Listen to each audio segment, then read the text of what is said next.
নমস্কার বন্ধুরা, আমি ইতুদি। আজকে তৈরি করব একটু পোলাও। কড়াইয়ে সাদা তেল দিয়েছি, একটু ঘি দিয়েছি, নিয়ে কিশমিশ আর কাজু বাদামগুলো ভেজে তুলে নিয়েছি। তারপরে আবার একটু ঘি দিলাম, গোটা গরম মশলা, তেজপাতা দিয়েছি।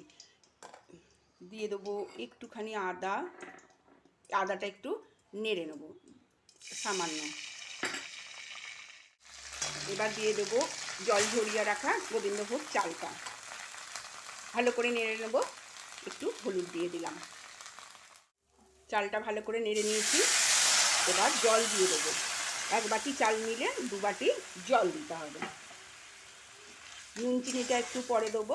এটা এবার সেদ্ধ হতে দেবো। চালটা অনেকটা সেদ্ধ হয়ে গেছে। ভাজা কিশমিশ আর কাজু বাদামগুলো দিয়ে দিলাম। 1/2 চামচ নুন আর 4 চামচ মতো চিনি, একটু মিষ্টি মিষ্টি হবে। নিয়ে আবার ঢাকা দিয়ে দেবো। ঝরঝরে পোলাও একদম রেডি। বাড়িতে এইভাবে তৈরি করে দেখতে পারেন, খেতে কিন্তু বেশ ভালো হয়। আমি ঘরোয়াভাবেই করলাম, বিশেষ কিছু দিইনি। তৈরি হয়ে গেছে পোলাও একদম রেডি।